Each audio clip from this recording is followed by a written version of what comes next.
Brennan, thank you so much for taking the time today to chat with Tech Raptor. We're here to talk about Never Stop Blowing Up, Look, the available at VHS a right there, VHS baby. Let's store. go. Let's This go. is one of the coolest things that I have ever received, and I just wish I had a VHS player somewhere. It feels cool, right? It's like even just as an art object, it's really lovely. And the fact that it's a functional VHS also is very, very cool. Yeah. For Never Stop Blowing Up, you took the Kids on Bikes system and turned it into like a kind of ever-evolving, growing system. What was the inspiration for the leveling up mechanic? I think that there was a desire. First of all, that's a great question. Second of all, love Kids on Bikes so much. I've so enjoyed it for Mentopolis and Misfits and Magic and all the games we've played with it on Dimension 20. When we were crafting Never Stop Blowing Up as a game system, we were heavily inspired by Kids on Bikes with that kind of blowing up mechanic. And there's a lot of things from Kids on Bikes. Like, I love the halving mechanic, the halving the dice value. But the main thing was accommodating the action genre. And within the action genre, um, characters say they have specializations, but they really don't, right?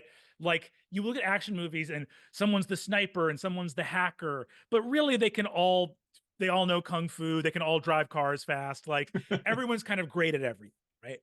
And um for the leveling up mechanic, we thought the idea of the characters having to unlock the capabilities of their action persona would be a really fun growth arc of starting as kind of bumbling bozos and then by the end being these action demigods. And that was borne out by that sort of like leveling up mechanic, which also is just really, really fun.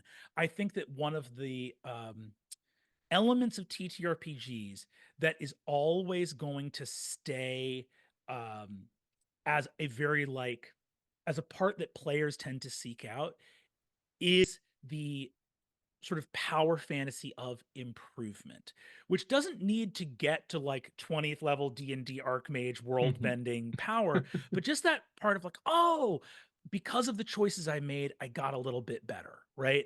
And I think that that's just a very intoxicating part of a lot of games to people. Awesome. And yeah, I mean, as the series goes on, the yes anding is incredibly strong and the power scaling is obscene. What was the trick to allowing that insanity to continue to rise, but to not take it too far? Or did you even think that too far exists in the world of Never Stop Blowing Up? We bought ourselves a healthy amount of cushion with the kind of double dip unreality of the fact that these are characters who themselves are being sucked into a VHS tape.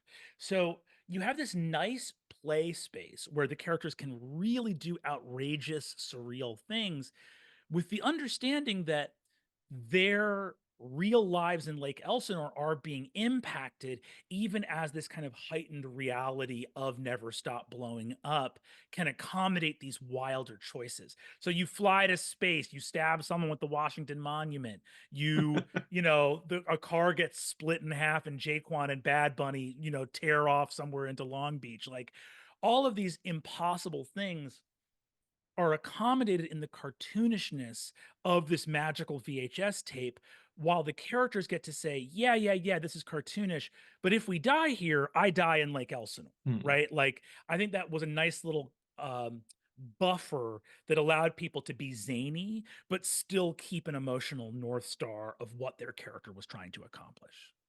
At the top of episode 8, you said, I won't live to regret it, as you introduced the ability for players to become the GM. Not only did that show up a lot, but as a DM, how do you prepare for that eventuality that, anything literally can happen? I think that this was like my ultimate test for in a lot of ways myself, where I was like, okay, there's a certain amount of zany you can get to, but as a GM, don't I always kind of have this last card up my sleeve that I can like warp reality to my benefit and come in? And so it felt like if we're really going to honor the premise of this season, which is saying yes and to anything, then we gotta open up the hot seat. We gotta let people come in here and do whatever the hell they want. And it was a delight and a privilege to, like it felt like the most okay, now not only am I tying both hands behind my back, I'm also tying my legs behind my back. And and go for it. Whatever you want to do, make it happen. And it was delightful. I have no regrets at all. From a technical perspective, you've got a lot to tackle running the game, monitoring the passive abilities, queuing up explosions and other crazy effects. For you sitting behind the GM screen, what does your setup look like? My laptop in front of me, tray with dice to my right. Usually, I'll have some cards with some game stacks up over there in that area. To my left, there will normally be some hand props, production elements, snacks, almonds, a drink, Yep. coffee kind of scattered throughout the area. Um, right lower, I'll have my computer bag and a couple of books or reference source material, game documents, things like that. Um, and I also, to my right, will have my stream deck, which is where I move through the different effects and stings and things like that that I want to be able to trigger on the dome walls. It's great to have it all at your fingertips. All at your fingertips, exactly. And then, as a final question, in a season that's been crammed full of action tropes and references, I'd love to know what your favorite action film is. It's Die Hard. Favorite action film is Die Hard. Not close. It's me and Izzy's favorite. It's one of the greatest screenplays ever written. It's an unbelievable just the pacing and the plot and the story and the action. Yippee ki yay, motherfucker is one of the greatest lines of all time. Um, and for Iz, that's like her, that she sort of based Jack Manhattan on that sort of John Mhm. McClane-esque character. Uh, and then and then I will also give an honorable shout out to, in terms of action comedy, Spy is Izzy's favorite action comedy of all time, which we're a Spy household here with Melissa McCarthy. Excellent. Fantastic.